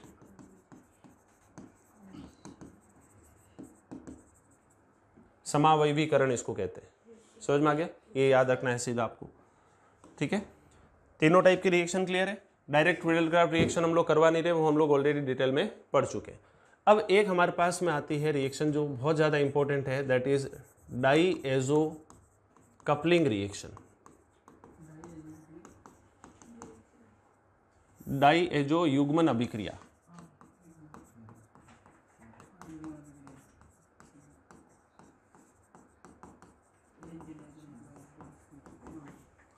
डाईएजो युग्मन अभिक्रिया। देखो, बेंजीन डाइएजोनियम क्लोराइड आप लोगों को पता ही है, उसके साथ में हम लोग फिनोल की रिएक्शन करवा रहे हैं। इसके साथ में हम लोग यूज कर रहे हैं N2+ एंड Cl-, और ये डाइल्यूटेड NaOH की उपस्थिति में हो रही है। डाइल्यूट NaOH, यहाँ पर ध्यान रखना कि pH जो है वो 8 से 10 होनी चाहिए, बेसिक मीडियम होना चाहिए। हमेशा ध्यान रखें, फिनोल बेसिक मीडियम में रिएक्ट करेगा, और यही अगर एनिलीन होता, मैं दोनों रिएक्शंस को एक साथ ही करा देता हूँ कि अगर एनिलीन की रिएक्शन यहाँ पर कराएं तो इसमें भी डाइएजो कपलिंग रिएक्शन होती है बेंजीन डाइएजोनियम के साथ में N2+ एंड Cl-, है ना। लेकिन इसकी जो pH है वो आपकी होती है 4 से 6, एसिडिक मीडियम। ये किस में रहेगा, एसिडिक मीडियम में। तो यहाँ पर भी डाइएजोटाइजेशन हो रहा है, यहाँ पर भी डाइएजो कपलिंग रिएक्शन हो रही है, दोनों ही केसेस में। तो यहाँ से देखो कंपाउंड क्या बनेगा, OH। ये कैसे होता है डाइएजो कपलिंग रिएक्शन, उसका मैं मैकेनिज्म आपको अभी जब बेंजीन डाइएजोनियम पढ़ेंगे उसके साथ लिखेंगे। आपको कुछ नहीं करना है, ये N डबल बॉन्ड N इस तरीके से पैरा लोकेशन के ऊपर जोड़ देना है। सिंपल सा प्रोसेस है, देखो मैं बता देता हूँ कि भाई ये हमारे पास में फिनॉल है, O-, ये यहाँ से यहाँ पे चार्ज क्या बनेगा, नेगेटिव, और ये negative N triple bond N जो है ना अपने पास में इस तरीके से यहाँ पॉजिटिव है, तो ये इसके ऊपर ऐसे अटैक करके इस बॉन्ड को इधर शिफ्ट कर देगा। तो सिंपल सा N double bond N system बन गया। तो ज़्यादा मैकेनिज्म कुछ भी है नहीं, आपको तो क्या करना है, पैरा लोकेशन पर इसको जाकर जोड़ देना है। तो ये जो है ये एक ऑरेंज कलर की डाई होती है, this is orange dye, orange colour का एक रंजक है ये, ठीक है, याद रखोगे इसको। और अगर एनिलीन की बात करें तो हमारे पास में कंपाउंड है NH2 और यहाँ पर N डबल बॉन्ड N और ये इस तरीके से है, इसको बोलते हैं एनिलीन येलो, इसका नाम है। ये आपका येलो कलर का डाई है, येलो कलर का रंजक है।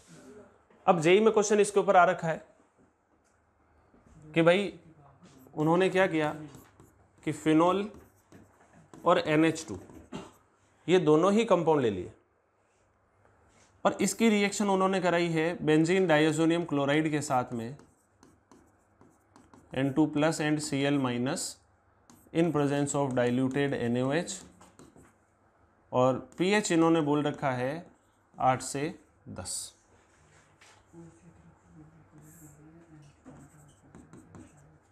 बताओ इसका प्रोडक्ट क्या बने, ये गेट खोल दे, बोलो भाई। कपलिंग रिएक्शन होगी ना, कहाँ होगी भाई, pH चेक करो आप, 8 से 10 है तो बेसिक मीडियम हो गया। एनिलीन एसिडिक में अगर pH 4 से 6 होती तो इसके ऑर्थो पे कराते, और बेसिक है तो इसके ऑर्थो पे। वैसे होना क्या चाहिए इसके पैरा पे, लेकिन पैरा पे तो ब्लॉक है, तो ब्लॉक होने पर ऑर्थो पे करवा देंगे। तो यहाँ से फाइनल कंपाउंड क्या बन गया, OH, यहाँ पर N डबल बॉन्ड N और pH, और ये NH2 सिंपल सा प्रोसेस। इस टाइप के क्वेश्चंस बहुत कॉमन होते हैं। ये हो गया आपका डाइएजो कपलिंग रिएक्शन। तो फिनॉल की मेजोरिटी रिएक्शन सारी कवर कर ली है अपन ने। एक लास्ट रिएक्शन इसकी और बच रही है जिसको हम लोग बोल रहे हैं क्लेजन रीअरेंजमेंट।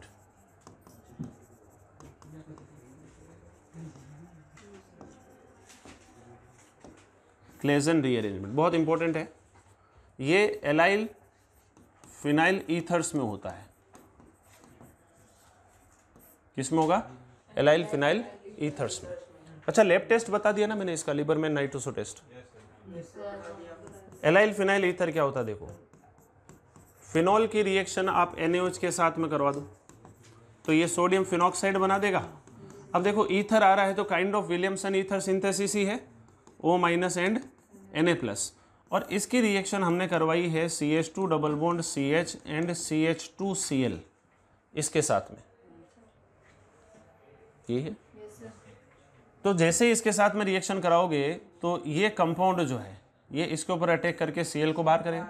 अच्छा ये जो कार्बन है ना इसको हम लोग रेडियो एक्टिव मार्किंग कर रहे हैं, या मतलब बाकी कार्बनों से ये डिफरेंट है, इसको स्टार से मार्क कर दिया अपन ने ताकि अभी हम लोग पता लगा सके भाई एग्जैक्टली हो क्या रहा है। तो ये तो एक तरह का विलियमसन ईथर सिंथेसिस ही हुआ, ये बन गया OCH2 CH double bond CH2। This compound is known as allyl phenyl ether. इसमें जो रेडियोएक्टिव कार्बन जो हमने मार्किंग की है वो कौन सा वाला है, जिस पर ऑक्सीजन अटैक किया। अब ये जो कंपाउंड है ना, इस कंपाउंड को सीधा हीट करने पर CH2 CH double bond CH2, इसको हमने क्या करा, सीधा सीधा हीट किया है।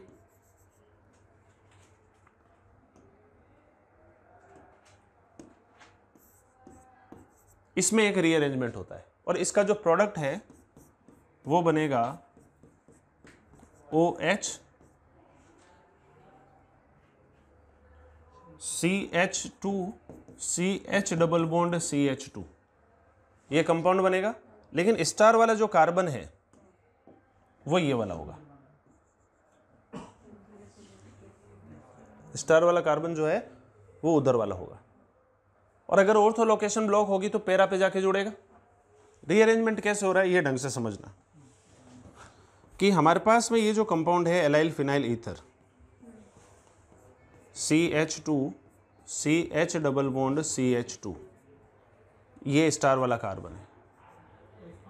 इसमें एक रीअरेंजमेंट होता है, ये बॉन्ड यहाँ से इधर शिफ्ट होगा तो ये यहाँ पर शिफ्ट होगा, चार्ज क्या बनेगा नेगेटिव, ये इसके ऊपर अटैक करेगा, ये बॉन्ड यहाँ से इधर शिफ्ट होगा।